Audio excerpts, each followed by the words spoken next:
기존의 생태계를 한번 이렇게 갈아엎고 파괴시키는 게 과연 진정한 의미의 생태계 공원 공사라고 할 수 있는지.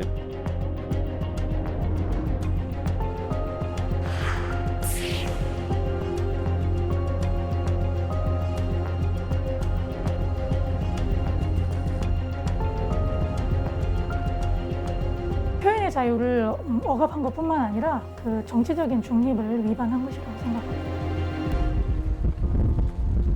요즘은 전 세계가 환경과 사람이 중심이 돼서 지속가능한 발전을 이루자는 그린 뉴딜이 화두죠. 지방행정 역시 여기에 적극적으로 동참하겠다는 의지를 밝히면서 다양한 정책들을 현재 추진 중에 있습니다. 대전시도 3대 하천을 중심으로 한 환경 정책들이 진행 중에 있지요. 그런데 오히려 이 생태 환경 보존 가치가 훼손되는 일이 발생했습니다. 물고기가 떼죽음을 당하고 겨울잠에서 깨어난 두꺼비도 안타까운 죽음을 당하고 있는 현장을 이럴수 이슈가 찾아가 봤습니다. 안녕하세요. 저는 대전시민 신동훈입니다. 대전에는 생태 환경이 잘 갖춰져 있는 공간들이 시민들의 사랑을 많이 받고 있는데요. 최근 두꺼비 로드킬 사체들을 많이 발견하고 있습니다. 아무리 훌륭한 생태 공간이라 하더라도 보존과 관리가 지속되지 않으면 지켜나가기 어려운데요. 두꺼비들이 죽어나가지 않게 많이 지켜주셨으면 좋겠습니다.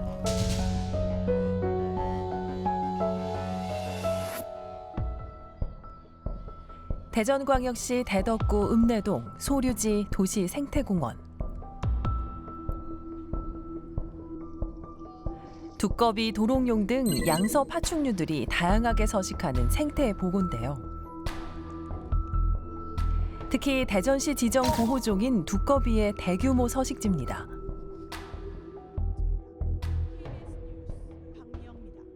제가 처음 이 두꺼비 서식지를 발견한 게 2년 전인데, 그때 처음 여기서 이제 두꺼비의 올챙이의 존재를 확인하고서 이제 작년 그리고 올해까지 이렇게 관찰하고 있습니다.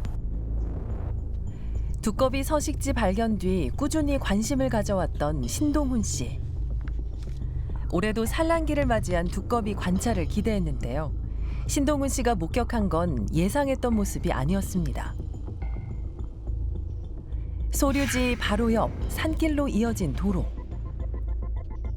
바로 이 도로 위에서 수많은 두꺼비 사체를 발견한 겁니다.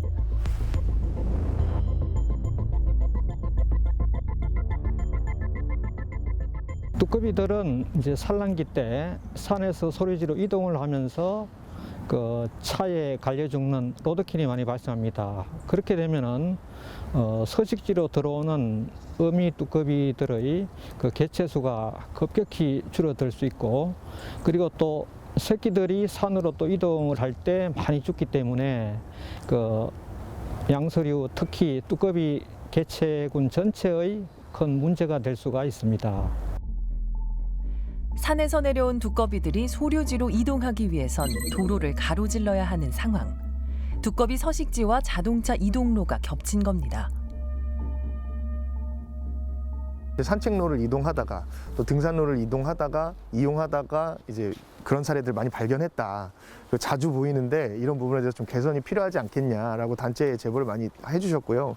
차량이 위에까지 진입할 필요가 없는데 차량들이 많이 이동을 하고 있어서 아래쪽에 있는 복지관부터 시작해서 사실은 길에 로드킬이 굉장히 많이 발생하고 있는 상황이에요.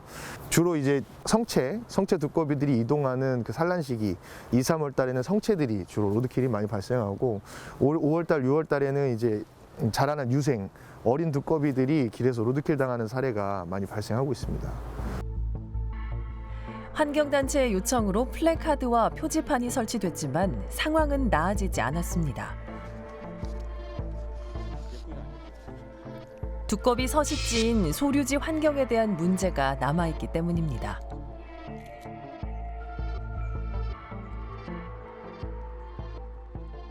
두꺼비들이 알을 낳을 때 이렇게 위에다 띄어서 낳는 형태로 알을 낳는데 지금 수초들이 많이 사라진 상태에서 작년에 비하면, 그래서 지금 이렇게 바닥에 있는 뿌리에다가 묶어놓는 형태로 알을 낳다 보니까 이제 유생들이 태어나면 이제 숨을 데도 없고 이제 이렇게 햇빛이 많이 비치거나 하면은 굉장히 노출돼서 말라서 위험에 빠질 수도 있는 상태인 거죠.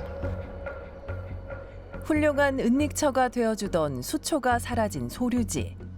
환경단체가 대안으로 넣어둔 나뭇가지가 두꺼비 알을 근근히 지탱해주고 있습니다.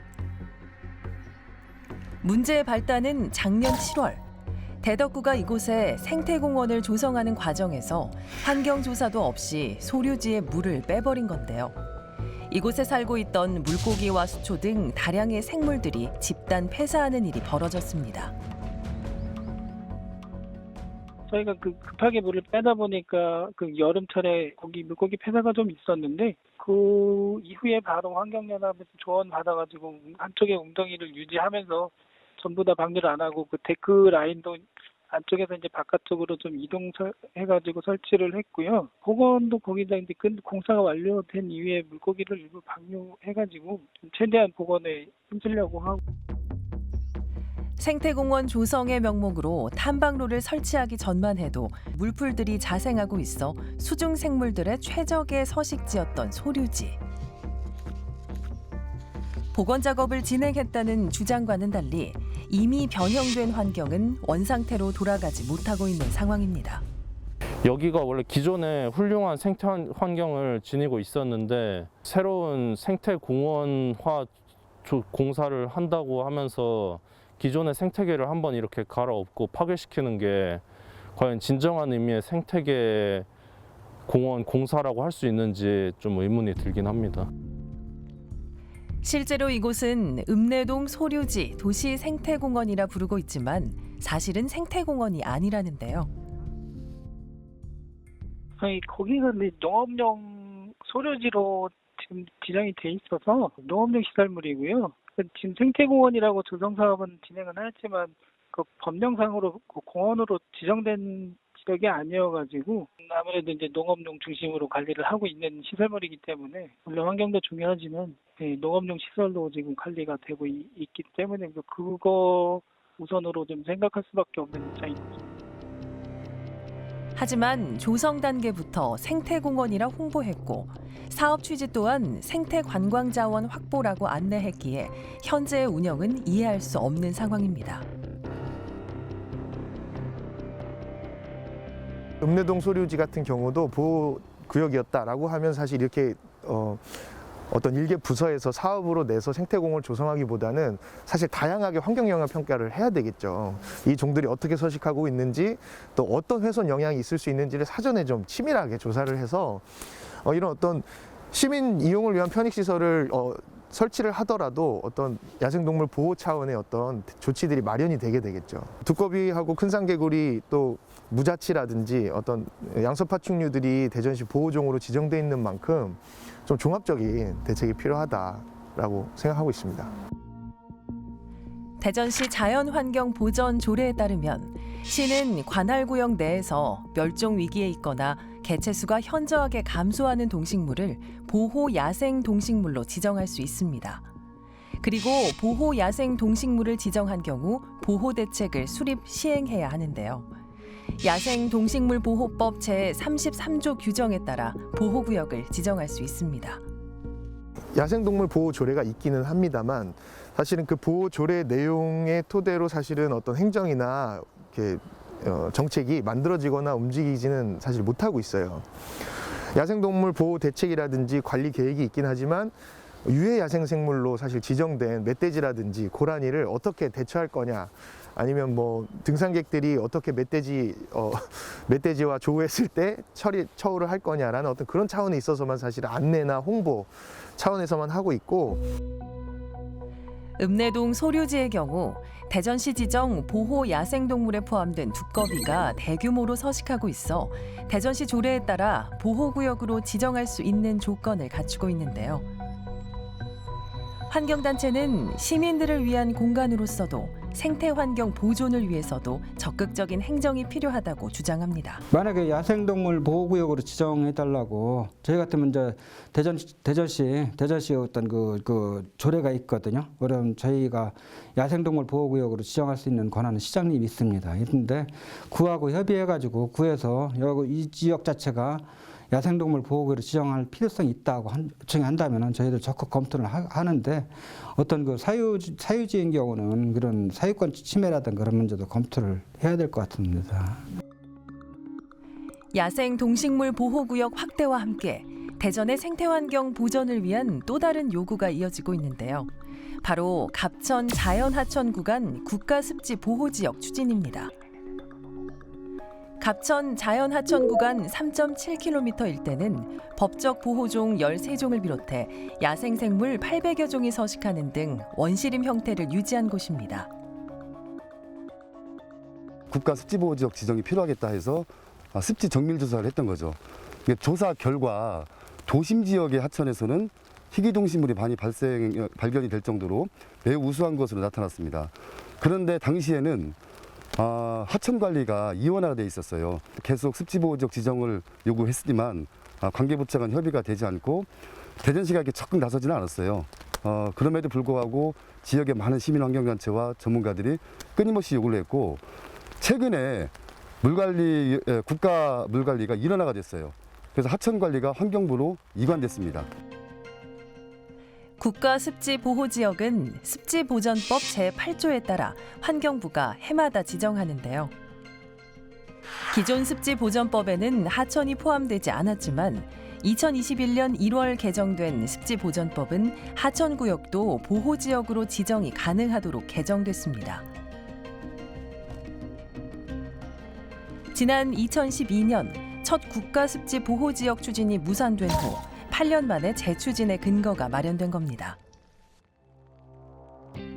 아직 신청은 한 단계는 아닙니다. 12년도에 저희들이 신청을 했고 이렇게 했는데 올해 들어와서 작년도부터 해가지고 저희들이 이제 새로 다시 이제 신청을 하려고 현재 지금 단계에 있는 거지요. 저희가 지금 갑천 국가습지 지정 관련해 가지고는 현재 지금 여론 수렴이라든가 공론화 과정을 거치고 있는 거고 대전 시소에서 저희들이 이제 또 의견을 수렴을 했거든요.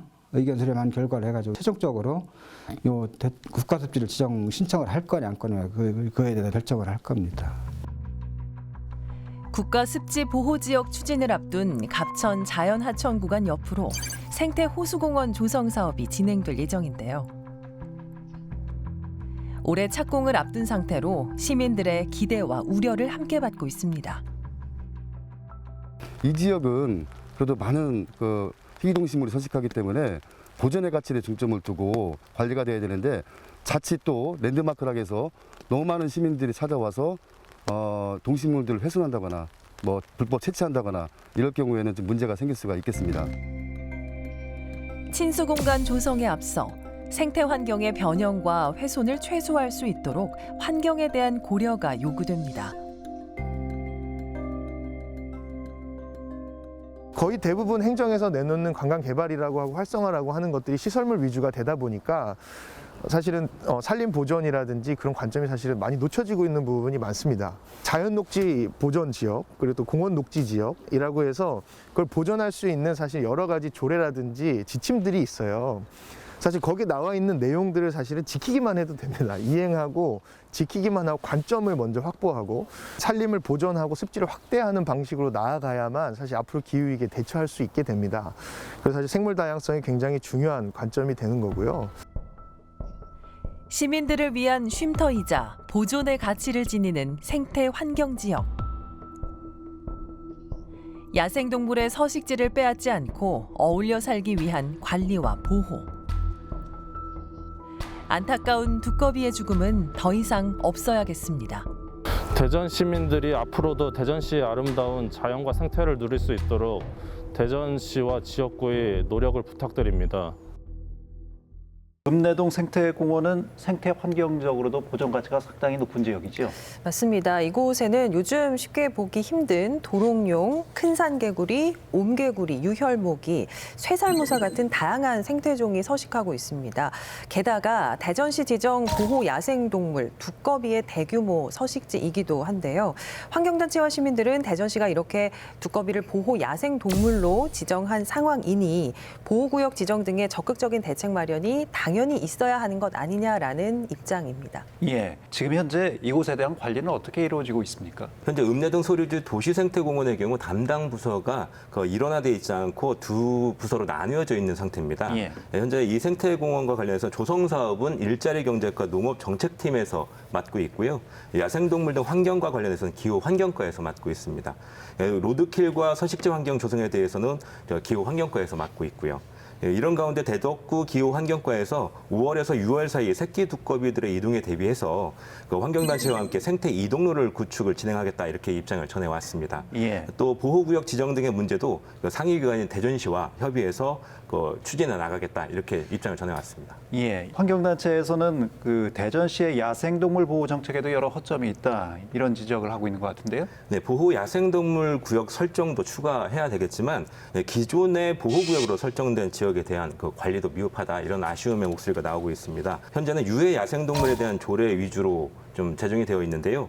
보호동물에 대한 조례가 좀 미흡한 실정이다 이런 목소리들이 나오고 있습니다. 예. 따라서 보다 더 이제 다각적이고 적극적인 조례와 정책이 마련돼야 한다 이런 목소리들입니다. 예, 뭐 대전시에는 지금 읍내동 생태공원 외에도 3대 하천을 중심으로 많은 지정 보호 야생동물들이 있지 않습니까? 네, 두꺼비를 포함해서 총 41개 종이 지정돼 있습니다. 하지만 이 지정 현황이요, 2008년 이후에 추가가 되지 않은 상황이기 때문에 지금은 또 어떤 종들이 존재하는지 얼마가 되는지조차 알 수 없는 실정입니다. 또 이뿐만 아니라 한 지역의 생태계를 특징적으로 나타내는 동식물을 우리가 깃대종이라고 하죠. 예. 대전시가 대전의 깃대종으로 하늘다람쥐, 이끼, 도롱뇽, 감돌고기를 지정해 놓은 상태인데 이들마저 지정보호 야생동물은 아닙니다. 다행인 건 10년에 한 번 하는 환경조사를 대전시가 올해 실시하겠다고 밝힌 상황인데요. 환경조사 결과에 따라서 결과를 보고 보호 야생동물 지정을 추진하겠다라는 입장을 전해왔습니다. 예, 자연은 개발의 대상이 아니라 사람과 조화를 이뤄서 공존할 때 지속 가능하게 발전할 수 있습니다. 행정당국은 난개발로 인한 도시 생태계 파괴를 막고 야생동물 서식지를 보존할 수 있는 구체적인 방안을 모색하고 시민들은 스스로 지나친 생태계 훼손이 없도록 관심을 기울여서 사람과 자연이 어우러진 도시를 만들어가는데 함께 노력해야 하지 않을까 싶습니다. 여러분은 지금 시사인 대선함과 함께하고 계십니다.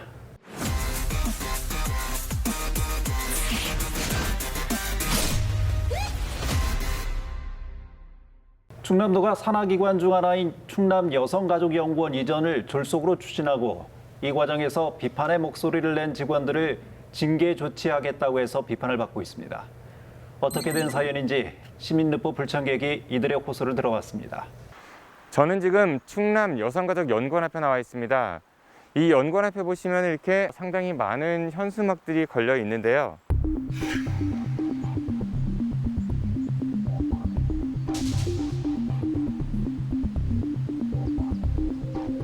내용이 상당히 좀 자극적으로 보이는데요. 그럼 충청남도 산하기관에서 왜 이렇게 충청남도 행정을 비판하는 현수막을 내걸게 됐을까요?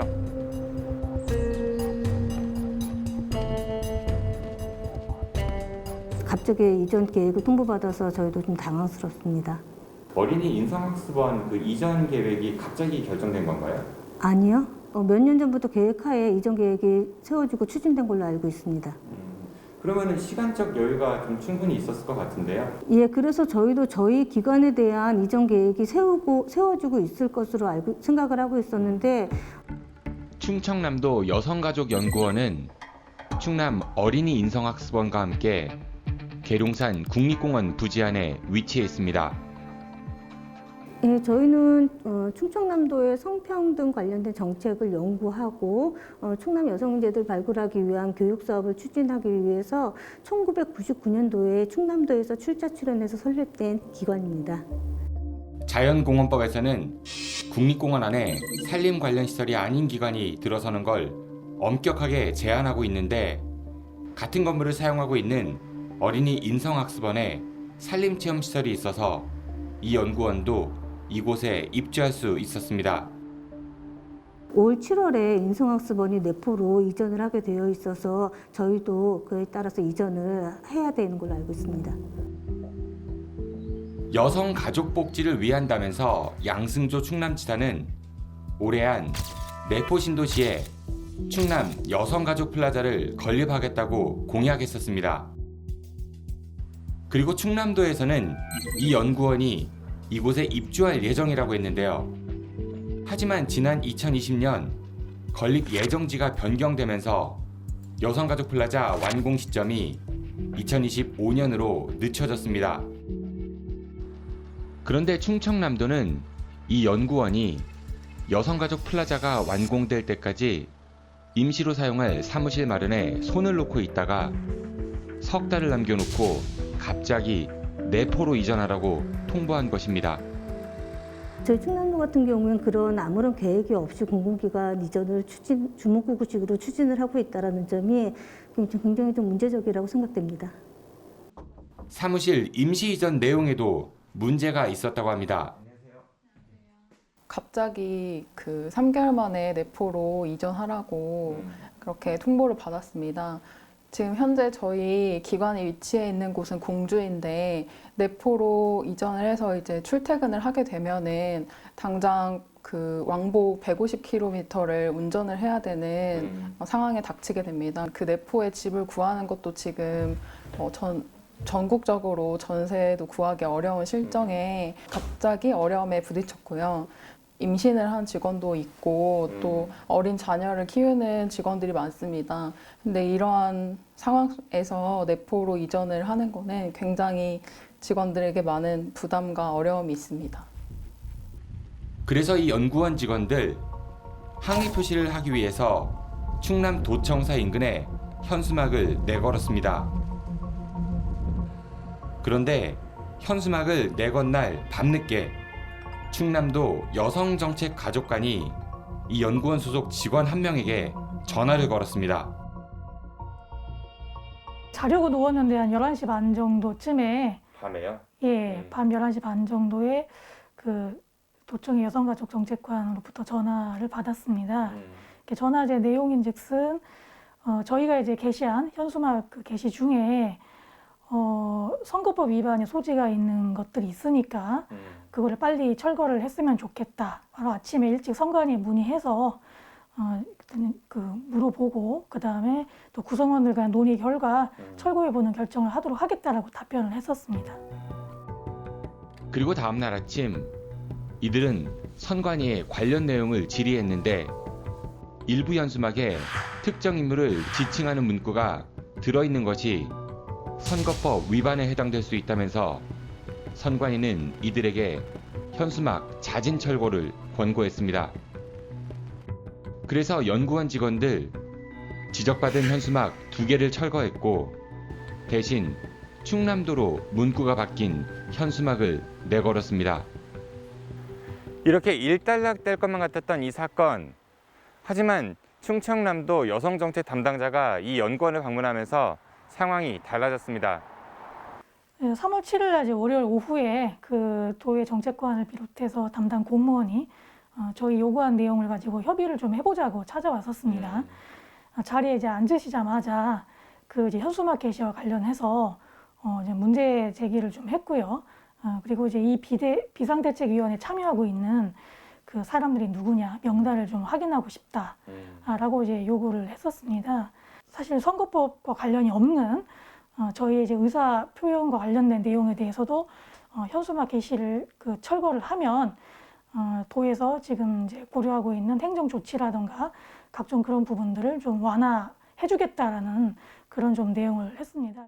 저희 뭐 오시자마자 앉자마자 뭐 행정조치며 비대위 참여자 명단 이렇게 언급하신 거에 대해서 굉장히 언짢을 수 있어요. 언짢고 무슨 겁박하는 이제 그런 분위기 조성 약간 좀 그런 느낌을 좀 받았고요. 일을 안 키우려고 제가 미리 사전에 자꾸 공지를 하는 거예요. 빨리 내리라고 제가 권고도 드렸잖아요. 내일 아시겠지만 3월 8일 여성대회가 있어요. 내일 시군이 지금 다 참여하는 행사인데 프랑카드가 붙어있는 상태이기 때문에 저희들이 이거에 대한 여지를 드리기가 쉽지 않아서 그래서 빨리 결정을 짓고 내리려면 내일 그 사람들이 안 볼 수 있도록 우리 입장에서는 그렇게 가면 서로 얼굴 안 붉혀도 될 것 같아서 얘기했던 건데 문제 소지가 있었던 2개를 뺀 나머지 8개 부분은 굉장히 저희 정당한 이제 의사 표현이고 또 어떻게 보면 이제 충청남도의 공공기관 관련된 행정에 대해서 이제 문제를 제기한 그런 이제 현수막들이었는데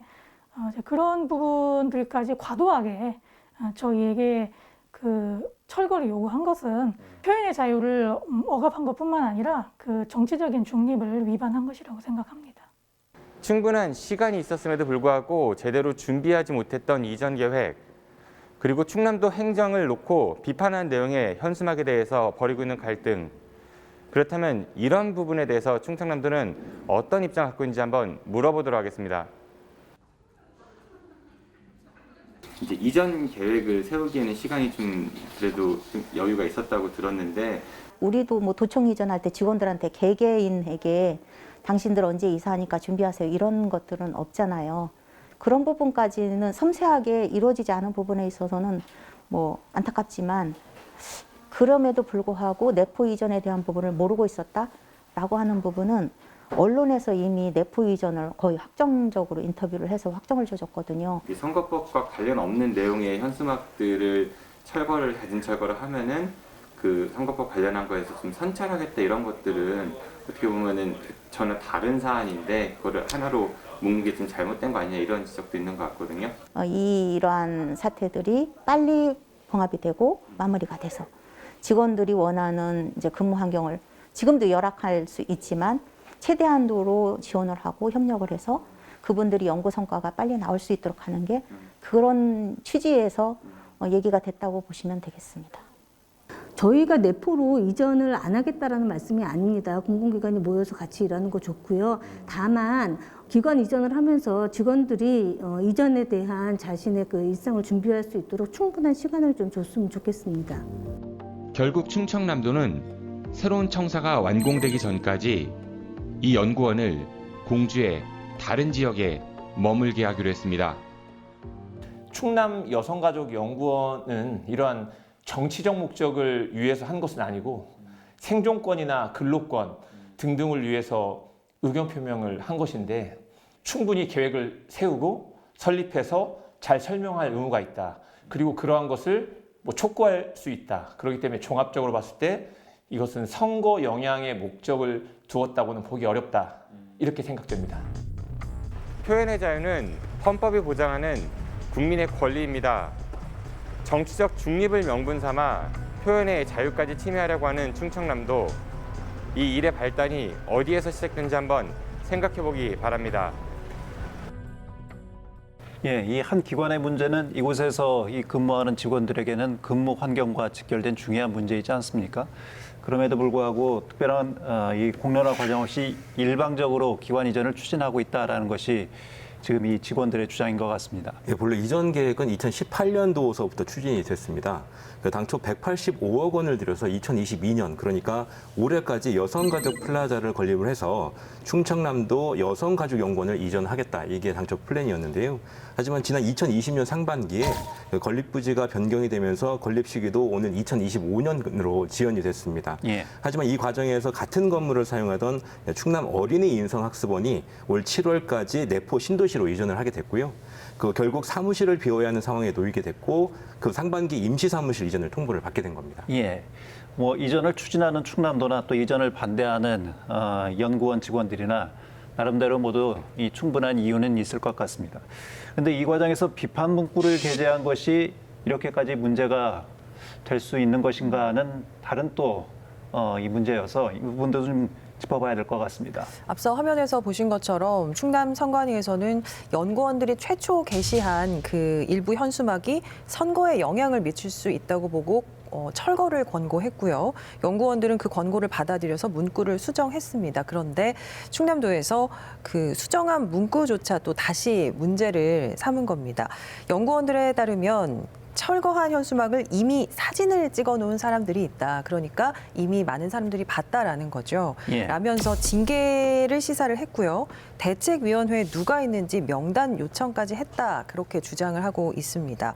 또 현수막 게시 이틀 후에 도청에서 여성대회 행사가 있었는데 행사에 오가는 사람들에게 그런 게시물이 공개되는 게 부담스럽기 때문에 그 현수막 철거를 지시한 것이다. 이렇게 얘기를 하고 있습니다. 예, 충남도가 충남 여성가족연구원 연구원 이전에 대한 입장을 재차 확인을 했지요. 충남도는 현재 진행 중인 도의회의 추경 예산안 및 출연 계획안 심의 과정에서 의회와 협의를 통해서 공주시로 이전이 가능하면 이전을 하고 이전이 불가능하다면 오는 2025년에 내포 신도시로 이전하게 되면 현재보다는 연구 여건이 좋지 않게 될 것이다. 이렇게 예상이 되는 만큼 직원들의 근무 여건 개선도 충분히 검토하겠다. 이렇게 밝혔습니다. 다만 연구원이 현수막 등을 통해서 언론에 잘못된 사실을 알렸던 점은 분명하게 짚고 넘어가야 한다. 이렇게 재차 강조했습니다. 글쎄요. 뭐 누구나 자신의 권리를 위해서 적극적으로 의견을 개진할 표현의 자유가 있지 않습니까? 이건 당연한 헌법적 권리이고요. 그럼에도 불구하고 충남도가 내부 비판의 목소리에 이 재갈을 물리려 하는 것이 아니냐 이런 비판의 목소리가 있습니다. 이런 부분을 충남도가 귀 기울여야 하지 않을까 싶습니다. 향후 충남도와 관련해서 어떤 조치를 취하였는지 저희도 지속적으로 지켜보겠습니다. 대종세종 충남 지역민들의 관심과 제보로 만들어지는 시사인 대세남 전화와 이메일을 통해서 여러분의 제보를 기다리고 있습니다.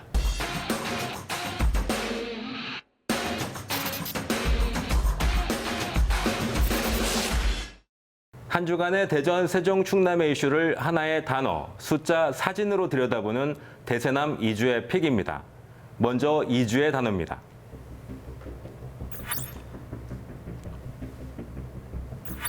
석탄 대신 원자력. 최근 주한규 서울대 원자핵공학과 교수가 한 언론과 인터뷰한 내용으로 인해 충남 서해 지역들이 충격을 감추지 못하고 있습니다. 그 내용을 살펴보면 차세대 원자력 발전소로 불리는 소형 모듈 원전을 충남 당진을 비롯해 석탄 화력발전소 부지에 건립하자는 제안을 한 겁니다. 주 교수의 이런 제안으로 당진을 비롯해 보령과 태안처럼 화력발전이 밀집한 충남 서해 지역은 강력히 반발하고 있습니다. 이 제안을 한 주한규 교수는 윤석열 당선인 선거 캠프에서 이 원자력 에너지 정책 분과장을 맡은 인물이잖아요. 네, 그렇습니다. 그래서 5월에 출범하는 새 정부의 에너지 정책에도 많은 영향력을 행사할 수 있는 인물이라는 점에서 지역민들의 우려가 더 커지고 있습니다. 충남 시민사회단체들은 지난 40년 동안 화력발전의 피해를 견뎌냈더니 이제는 원자력 공포에 시달려야 하는 것이냐며 단단히 뿔이 난 모습입니다. 소형 모듈 원전의 활용 가능성을 설명하는 과정에서 특정 지명을 실수로 언급했다 이렇게 해명을 내놨거든요. 또 대통령 인수위 측에서도 해당 발언은 전혀 알지 못하고 또 내부적으로 논의된 적도 없다. 이렇게 선을 그었습니다. 하지만 해당 지역 주민들은 놀란 가슴을 좀처럼 진정시키지 못하고 있습니다. 다음은 2주의 숫자입니다. 271. 이 숫자는 지난해 대전 지역 공공기관에서 채용한 지역 인재 숫자입니다. 지역 인재 의무 채용은 혁신도시에 이전한 공공기관들이 신규 채용 과정에서 전체 인원 가운데 20, 30%를 해당 지역 인재를 의무적으로 채용하도록 규정한 제도죠. 네, 지난 2019년에 이 지역 인재 의무 채용 내용이 담긴 혁신도시법이 국회를 통과하면서 지역에서도 많은 이제 관심과 기대가 있었던 걸로 기억하고 있거든요. 네, 하지만 막상 제도를 실행하고 보니 기대만큼의 효과는 얻지 못하고 있는 것으로 나타났습니다. 대전에서 이 제도를 적용받는 기관이 16곳이거든요. 이들 16개 기관의 지난해 채용 규모는 2,657명. 원래 취지대로라면 이 중에 20, 30% 그러니까 적게는 500명에서 많게는 800명 정도가 지역 인재로 채용이 됐어야 됐는데 실제로는 10.2%에 불과한 271명만 채용이 됐습니다. 예. 이 법으로 만든 제도가 잘 지켜지지 않는 이유는 어디에 있습니까? 네, 다름 아닌 예외 조항 때문이었습니다. 채용 인원이 5명 미만인 경우, 경력직 석사학위 이상 직원을 채용할 경우, 또 본사가 아닌 지역본부 근무자의 경우는 지역 인재 의무 채용 제도를 적용받지 않는다. 이렇게 규정하고 있습니다. 이 예외 조항을 적용해 보면요. 재덕특구 연구기관들의 경우 대부분 석사 이상 연구원들을 채용하거든요. 예외 대상입니다. 또 본사가 아닌 지역본부 인력을 자주 뽑는 한국수자원공사나 한국철도공사 이런 곳들도 예외 조항을 적용받는 경우가 많았습니다. 또 채용 인원이 5명 미만인 곳들도 적지 않았습니다. 상황이 이렇다 보니 전체 채용 인원은 2,600명이 넘었지만 지역 인재 의무 채용 제도 대상은 840명. 이 가운데 20, 30%만 지역 인재를 뽑다 보니 271명이라는 숫자가 나오게 된 겁니다. 물론 271명의 인재들이 자리를 찾았다는 점도 반가운 일이지만 그만큼 기대가 커서였는지 예외 조항 때문에 빠져나간 인원만큼 아쉬움도 더 컸습니다.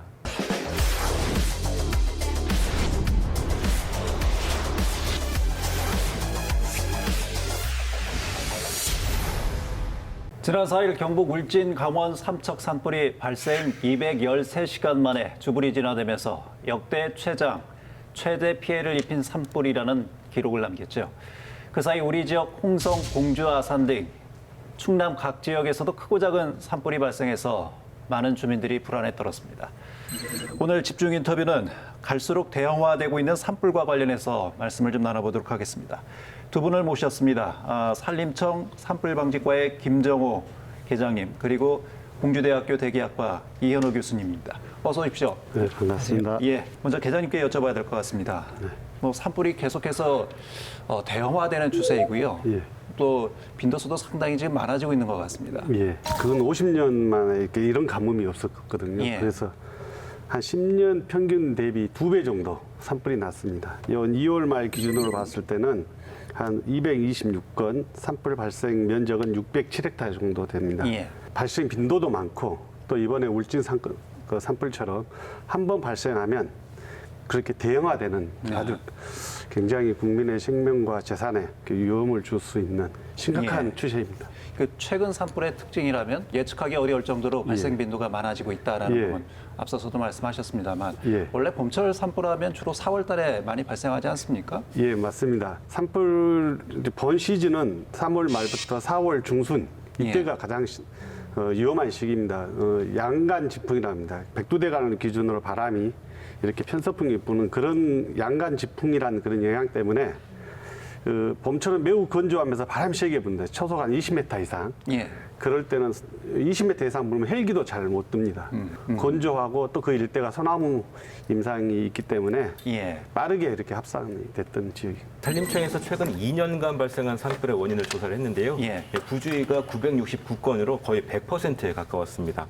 담배 공초가 가장 많았고요. 이어서 쓰레기 소각과 화원 방치가 있었습니다. 또 논밭두렁 태우기와 용접, 절단, 연마, 그리고 불장난 등의 순이었습니다.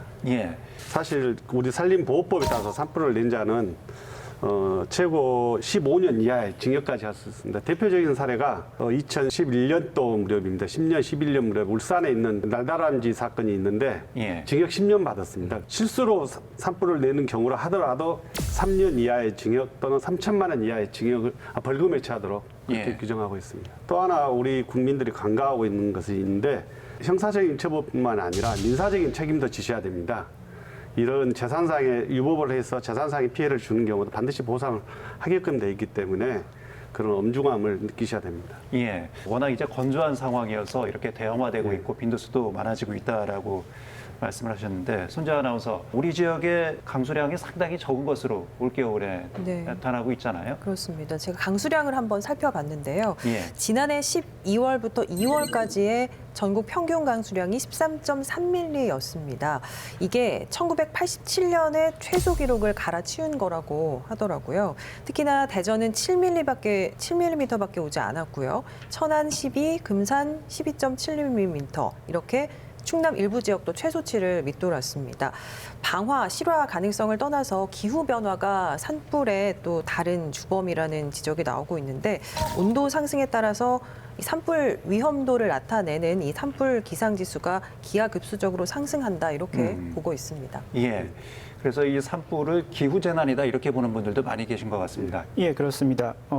우선 우리가 우리나라 분들의 경우에는 대부분 이제 지구 온난화라고 하면은 일어나고 있지라고 하는데 전 세계적으로는 진짜 지구가 뜨거워지고 있는 거냐 물어보시는 분들도 있는데 사실은 지구는 분명히 지금 현재 뜨거워지고 있고요.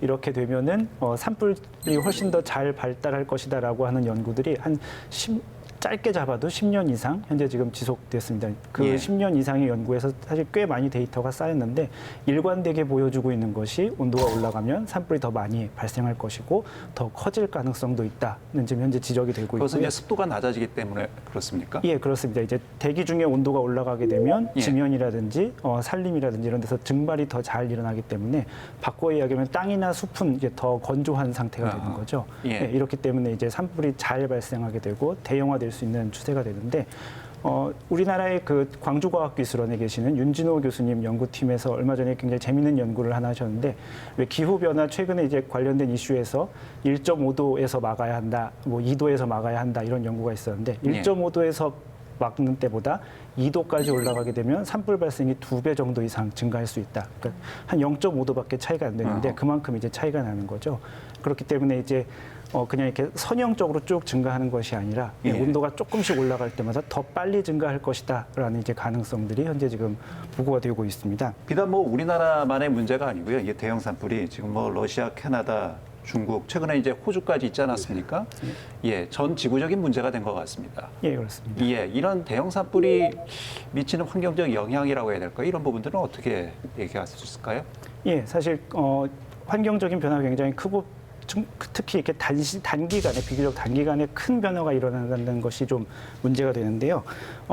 일례로 2019년 9월 정도쯤에 시작해서 2020년 2월, 그러니까 우리나라로 치면 이제 가을 겨울인데 거기는 호주는 남반구였기 때문에 여름철이었었거든요. 봄철, 여름철에 해당하는 한 5, 6개월 정도가 지금 산불이 지속됐던 그런 이벤트가 있었는데 그때 당시에 불탔던 면적이 대한민국 영토보다도 더 큽니다. 예, 그리고 당연히 재산상의 피해라든지 뭐 동식물들이 이렇게 죽는 그런 문제는 말할 것도 없고 말씀해 주신 것처럼 이렇게 대기라든지 환경에 굉장히 큰 충격을 남겼는데요. 전 지구 평균을 내도 이게 한 0.06도 정도쯤 온도를 낮추는 결과가 있었다라고 했는데 이 0.06도 들어보시면 사실 별거 아닌 수치일 수도 있는데 코로나19 때문에 인류의 산업 활동이 좀 줄어들어서 온도가 변한 게 어느 정도냐면 0.05도로 추산됩니다. 그래서 그거보다 더 큰 충격이 호주 산불에서 사실 발생을 한 거고요. 회장님, 그렇다면 산림청에서는 이와 관련해서 기후 위기 측면에서도 이 산불 관리에 대한 여러 가지 매뉴얼들이 좀 존재하지 않을까 싶은데 그런 부분들도 좀 준비하고 계십니까? 예, 그렇습니다. 한 가지 말씀을 드리면 행정적인 그 영역이 있습니다. 예를 들어서 공주시에서 발생한 산불은 공주시장이 지휘를 해서 끄고 이렇게 또 뭐 100헥타 이상 되면은 충남도지사가 지휘권자가 되고 이런 체계가 있는데 이렇게 10,000헥타가 넘어버리고 이렇게 이렇게 되다 보니까 국가적인 대응이 필요해서 저희들 산불 대응을 초기 대응, 뭐 확산 대응 이렇게 가다가 한 단계 더 대응은 한 단계 더 만들어서 국가 총력 대응이라고 그런 방향으로 좀 가서 하고 단계는 기존의 대응의 3단계를 4단계로 그렇게 해서 국가가 이렇게 3,000헥타 지금 정확한 기준은 확정은 안 됐습니다. 그건 합니다만 어느 정도 이렇게 초대형 산불의 정도 되면 국가가 직접 책임을 진다는 그런 각오로 모든 역량을 대응하려고 하고 있습니다. 이건 이제 산불 났을 경우의 조치이고 산불을 예방하기 위한 조치 이런 부분도 좀 필요하지 않을까 싶습니다. 손 아나운서 그래서 이 산림정책 전환이 필요하다라는 목소리도 많이 지금 높아지고 있잖아요. 그렇습니다. 말씀하신 것처럼 과거에 국토 녹화 사업을 벌이면서 소나무나 낙엽송 같은 침엽수 위주로 단순 조림을 해왔는데요.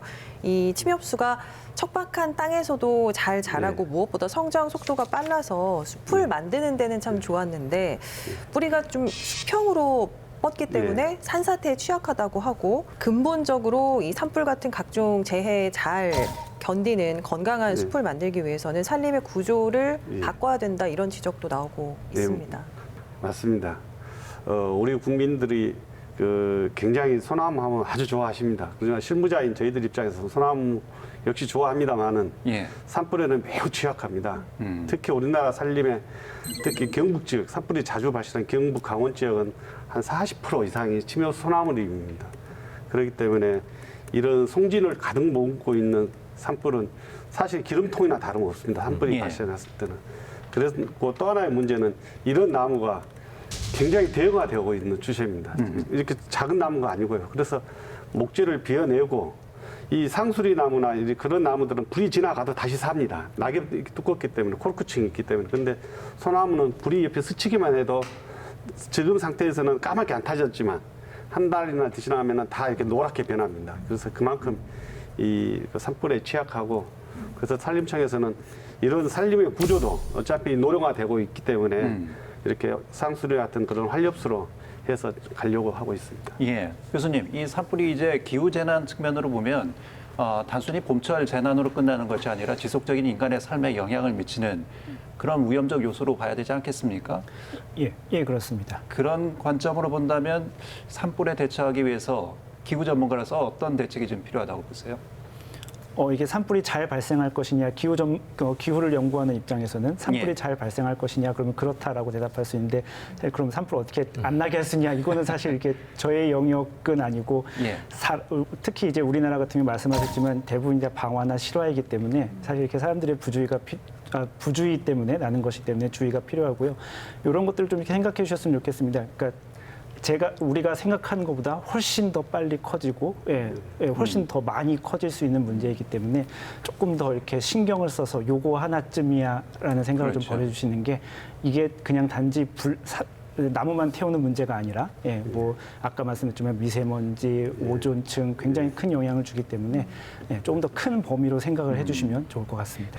계장님, 마지막으로 산불 방지 차원에서 국민들께 호소하고 싶으신 말씀이 있으면 끝으로 듣겠습니다. 산에 국민의 80%가 산을 가십니다. 특히 코로나 때문에 산에도 더 많이 오시는데, 문제는 산에 들어오실 때 반드시 호주머니를 뒤져서 나이타가 있는지 없는지 보고 오셔야 됩니다. 막연하게 이렇게 버리고 간 담배꽁초가 반드시 산불로 이어집니다. 그렇기 때문에 산에서는 아예 그런 불씨 자체를 안 갖고 와야 되고요. 또 산과 이렇게 산 인근에 계신 분들, 특히 요즘은 산촌에 오시는 분들이 많습니다. 그렇지만 그런 분들이 막연하게 또 이렇게 쓰레기를 태우다가 불이 난 경우도 많고 그렇습니다. 그래서 산 인근에서는 절대 불을 태우는 행위를 해서는 안 됩니다. 그것도 유법입니다. 그렇기 때문에 작은 부주의가 교수의 말씀처럼 어마어마한 재앙을 일으킨다는 것 꼭 명심하시고, 이번에 그 울진 산불에 약 400채의 주택이 탔습니다. 이런 주택 400채 가까운 주택이 타는 부분은 정말 심각한 문제입니다. 꼭 좀 산에 오실 때는 호주머니 만지셔서 나이타 갖고 오지 마시고. 예. 이상입니다. 집중 인터뷰, 최근 빈번히 발생하고 있는 산불과 관련해서 두 분과 말씀을 나눴습니다. 두 분 고맙습니다. 예, 감사합니다. 언젠가부터 기후 위기는 생존의 문제이며 일상의 언어가 됐습니다. 재난으로 신호를 보낸 지구의 경고에도 불구하고 여전히 우리는 이기적인 성장과 개발을 멈추지 않기 때문이죠. 견딜 수 없는 폭염과 장마, 꺼지지 않는 산불, 대책 없이 녹아내리는 북극의 빙하까지. 이 재앙 같은 시간과 마주하고 있는 우리는 이제 어떤 움직임과 변화를 만들어야 하는지 진지한 물음을 던져봅니다. 시사인 대사람, 다음 시간에 뵙겠습니다.